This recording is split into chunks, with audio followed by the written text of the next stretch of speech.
Hey everyone, and welcome to the start of another reading vlog. So this is going to be my spoiler-filled reading vlog for Crescent City 2, House of Sky and Breath. I am so excited, but also I'm a little bit annoyed. So basically, I wasn't planning on filming this reading vlog now. I wasn't planning on reading House of Sky and Breath in February. I was going to wait until like March or April. However, I have come close to seeing spoilers for this book several times already. And the book's only been out for a week, so not many people have even finished it yet, but already I have come close to being spoiled several times. I don't know what it is about Sarah J Maas books, but people just love to spoil them on the internet. So that is why I am reading it now, because I do not want to see spoilers for this book. I know that when I read the A Court of Thorns and Roses series, I enjoyed that a lot more because I didn't really know a lot about it when I went into it, and I want that same experience with House of Sky and Breath. So last night I finished my reread of Crescent City 1, House of Earth and Blood. There's so many different words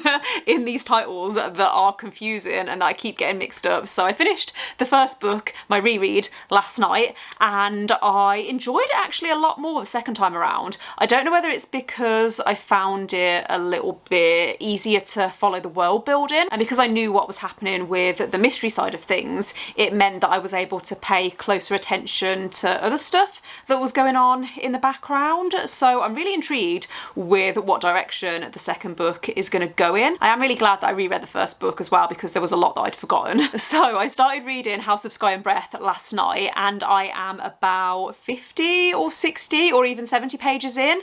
And in terms of my first thoughts, I am enjoying it now. The prologue had me feeling a little bit nervous, I'm not gonna lie. I do find it an interesting choice when an author decides to open a sequel by introducing a load of new characters that you don't know anything about and that you don't really care about. So the prologue had me feeling a little bit on edge, but then from the first main chapter onwards, we have been back following Bryce and Hunt and all the characters that we are familiar with. It does feel a little bit convenient that this book picks up, what is it, like 3 months after the end of the first book, and Bryce and Hunt have decided to wait to sleep together, and I don't find that believable at all. And I know why it's been done. I know it's been done so that we can, as the reader, experience that development of their relationship, you know, like as it unfolds. But I don't think that that is believable for the characters. I'm really struggling to believe that that's what they would have decided to do. So that annoyed me to start with. But I've just got to the part where a new character called Cormac has been introduced, and apparently him and Bryce are betrothed and they're engaged because of a deal that the Autumn King has made. Also, at the end of the chapter that I just finished, Bryce and Hunt got home to find that Ethan is bleeding in their apartment, and that's where I stopped reading last night. So feeling a little bit confused at the moment. I think I just expected that because I only finished the first book, like my reread of the first book last night, I thought that it would be a more smoother like transition into the second book, and that hasn't happened so far. It has felt very jarring, but I think I just need to give it time and just trust in the process and just trust that everything will become more clear as I carry on reading. Okay, so the prologue is starting to make a little more sense now. I'm about 125 pages in, and it seems like Tharion is on this mission to try and find out what happened to Sophie, who's something called a Thunderbird. I really like Tharion, actually. I'm sorry, I'm looking down at my notes. I really like Tharion. I think that he's probably my favourite character, or one of my favourite characters, along with Rune. I really like Rune as well. And I'm hoping that we see more of his and Hypaxia's relationship. I am so bad at pronouncing words. I am nervous that someone is going to die in this book, because so far I have managed to avoid spoilers, but what I have seen seen is a lot of people saying that the ending broke them. And that could mean anything. But I'm jumping to the worst possible conclusion. And I don't want anyone to die. I mean, I do want someone to die, but like not in a horrible way, but more in a way that I like having that emotional impact. And I like it when a book makes me cry. So, yeah, scared. So it is now Tuesday. So happy Tuesday. It is just gone 6:30. I've just got home from work and I wanted to update this vlog now before I read any more this evening, because I was reading on the way to and from work today, and the thing is, I don't want this vlog to be super negative, because I have been really excited for this book and I do generally enjoy Sarah J Maas books. However, I am struggling a little bit with House of Sky and Breath, and I think it's because of the world building. Like, I love the characters, and so whenever there are moments between the characters where there's banter and where they're, you know, like just hanging out, I enjoy that. But whenever it starts talking about anything to do with the history of the world, my brain really hurts because it feels very info dumpy. So I thought it might be quite fun if I try and just explain what I know so far, and then future me can recap on what I'm saying right now and whether I was right or whether I am just way off. So from what I understand, there was this war a few thousand years ago where the Astri came to power, and the Astri are the current rulers of this world. However, they forced the scholars at the time to rewrite history, so no one really knows what actually happened, because it was like 25,000 years ago. Have I pulled that number out of my head?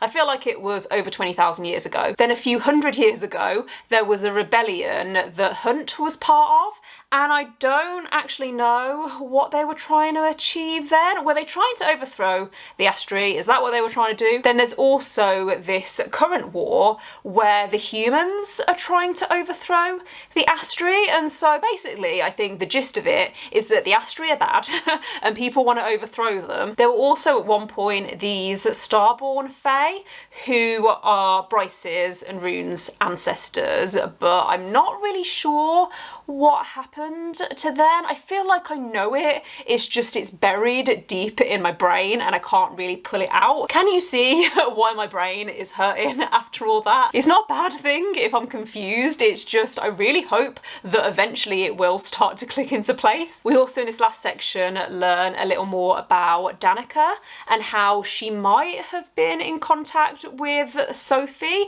However, I'm getting really confused because it was also revealed that Danica is a bloodhound, which means that she can sense people's true heritage. However, I'm sure I remember a scene in the first book where Bryce tells Danica who her real father is. So I'm really struggling to understand why, if Danica and Bryce were such good friends, why would Danica not have told Bryce then? I don't know, it just feels like in this book there's been a few moments where characters have done or said something that contradicts the first book. I know that this has been quite a negative update, but I did also just want to say that generally I am enjoying the atmosphere and I love being back in Crescent City. I really like the setting in this book and in this series and how there's all of these different paranormal creatures. It's not all bad.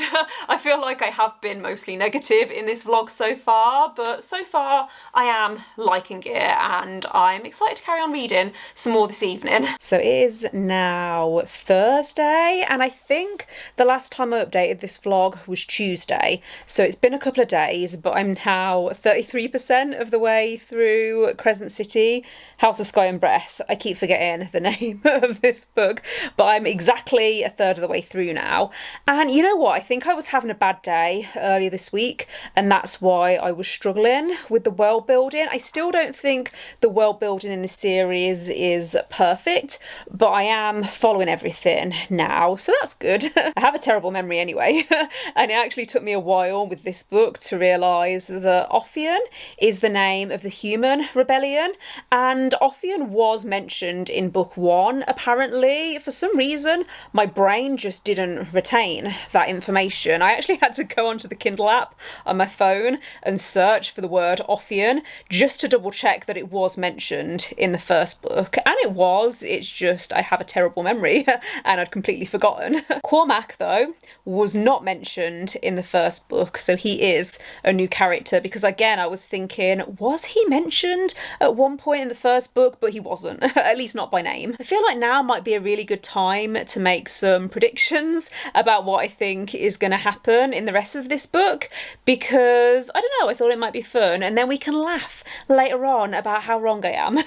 But I am really nervous about Hunt in this book. I am worried that he's going to do something stupid and it's going to put people in danger, because it was mentioned again about what he did in the first book with the Viper Queen and buying synth and all of that, and I'm just worried that he's going to do something that he thinks is a good idea but that turns out not to be a good idea. I also reckon that Agent Daybright, the person that Rune has been communicating with through the crystal, I think that she's Hypaxia.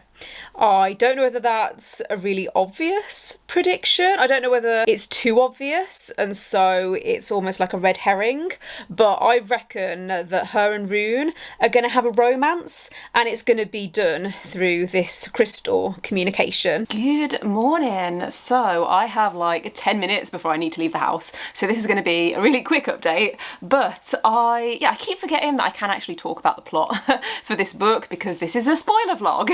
So I am liking the plot. I'm liking how it's very mystery-led and how we're following the characters as they're trying to find out what happened to Sophie and Emil. Something else is brewing with the Princes of Hell, and I don't quite know what, but I don't think we're meant to know yet, but there's something that's brewing, and the last few chapters that I read, there was so much tension, and I felt like I was on the edge of my seat, which is obviously really good. Yeah, there was the scene where Bryce and Hunt went to the Bone Quarter, and all of the atmosphere there was just, it was really gripping. I am definitely getting a lot more into it now that I'm halfway through, because I'm not gonna lie, I was really nervous at the start of this book, and I was really scared to tell people what I was thinking, because everyone that I know that's read this book so far, I haven't really looked much into reviews, but everyone that I know that's read it so far has enjoyed it and has really, really loved it, and I was just kind of feeling a bit meh, but I have heard that the second half gets a lot better. There is one negative, of course there is, that I need to talk about in this update, and that is the word mate. And why is it in this series again? Like, I don't like the word mate. I know that some people are absolutely fine with it, but it makes me cringe, and I just don't like the way that it's being branded around in this book, and I'm starting to feel actually that Bryce and Hunt aren't mates, and I can't really explain it, but in the first book, my favourite thing about book 1 was Bryce and Hunt's relationship. However, with this book, I'm finding that I just don't really care anymore. I don't know whether I feel like it's just dragging quite a lot and that it's becoming a bit repetitive. I think what I'm trying to say is that I would have been quite happy if their romance had concluded in the first book, and then in the second book we'd focused on romances between other characters, because I am finding that I really like Rune in this book. Every time he plays with his lip ring, I'm just like, oh okay, like I like this. So it is now Monday again. I have been reading this book for exactly 1 week and as you can tell it's taken me quite a long time to get through, and I'm now I think about 73% of the way through. I think I've got got just over 200 pages left, and I have heard amazing things about the end of this book, so I'm getting a little bit nervous about that. I am hoping that people are right and the end of this book is amazing, because at the moment I'm a little bit bored. The thing is that this book didn't need to be this slow, considering that the first book was a really slow burn. I think I was just expecting this to have a lot more action and for it to be a lot more heavier on the plot, and it's just not. Really, it just feels really tedious. And it's not that I'm hating the atmosphere. I really enjoy being in the world and I really enjoy being with the characters. It's just that nothing is really happening. I did actually really like how it turns out that Bryce knew all along where Emil was, or kind of. It turned out that she was working with the Viper Queen to find him. I did think that that was quite clever, actually. I do really like it in books where something is revealed and it turns out that a character was not telling the full truth, but you can look back and see that the clues were there. So yeah, I did really enjoy that, and I am really hopeful that this is going to pull it round in the last 200 pages, because I'm pretty sure that the first book was like that, where it was a bit of a slog and then the ending turned out to be amazing. I don't actually have any predictions at the moment for the ending, other than I am worried that someone is going to die, because I've seen so many people say that the ending to this broke them, and when people say that, it implies that someone dies, but I don't really have any predictions on who it might be. I might be completely wrong. Maybe people are feeling broken for other reasons. But yeah, that's where I'm at at the moment. I was hoping to finish this book by today. I am hoping that I can finish it either tomorrow or maybe Wednesday. I am in the office tomorrow, so I can read some more on the train to and from work. But then it's pancake day and I'm going around to my friends to have pancakes. So I don't know realistically if I will finish this tomorrow, but I just want it done now. I want to get to the end so that I can see what everyone has been talking about. Hey everyone, so I am here to wrap up this vlog. I finished reading House of Sky and Breath last night, and I am nervous actually to put this vlog live, because generally my thoughts on this book aren't super positive. There were some parts that I liked, which I'll get onto, but generally my thoughts have been quite negative. And the thing is that I love the characters in this series and I do really like the world, and especially towards the end there was that reveal with the Astri and how the world of Crescent City was basically created because the Astri pulled in all of these different creatures so that they could feed off the first light and the second light, and so all of that I did think was really clever. However, generally I didn't like the execution of the story, and this second book was a real slog to get through. My favourite thing about the first book was Hunt and Bryce's relationship. However, in the second book, yeah, I didn't feel like the tension was really there. It felt just really forced. There was a lot of information that was crammed in as well to do with the world building and the politics, but actually nothing really happened action-wise until the last 60-70 pages. I did want to talk through some of the reveals towards the end, because there were a lot of reveals towards the end of this book. Some of them I could see come in and some of them I did not see come in at all. So Celestina and Hypaxia, did not see that come in. I actually thought at one point that Celestina could be Agent Daybright, so I kept going back and forth. At first I thought it was Hypaxia, then I thought that it was Celestina, and it turned out I was completely wrong. And I like that, I like being proven wrong. Baxian being Danica's mate, did not see that come in, but also I'm starting to get a little bit fed up of how Danica keeps being brought back in, and it keeps being revealed that she had all of these secrets that she was keeping from Bryce, and it just doesn't feel very realistic, because I mean Bryce and Danica were meant to be best friends and I don't really feel like they were that good of friends, or at least I don't feel like Danica was a very good friend, because she was keeping so much from Bryce, and it just does feel a little bit repetitive now. Like I said though, I did like the final reveal about the Astri and how they're basically parasites that have created this world. I did really love love that. Now, I do want to talk about the ending for this book because I had heard a lot of people say that there was something huge that happens towards the end of this book, and for some reason I thought I'd heard people say that the ending broke them, and that made me think that someone was going to die. And I don't think anyone died. I think maybe Cormac died. I'm not 100% sure, but if he did die, then that was a little bit anticlimactic. And also, I didn't really care about him as a character. He was, like, you know, fine, but I didn't feel that invested in him. So if he is dead, then I'm not that upset about it, as harsh as that might sound. I hadn't actually seen any spoilers before I went into this book. I know that the last page was published online, or someone leaked it online as the book was coming out, so I was anticipating that as I was reading, but I just didn't really think that there would be a crossover with the other series. I didn't think that that's what was gonna happen, so it was a surprise to me, and I am actually, yeah, quite excited now for book 3, which is annoying because when I was halfway through House of Sky and Breath, I was debating whether I was even bothered about continuing this series, but after that ending, I feel like I have to now. I do feel a lot of pressure now to go and finish the Throne of Glass series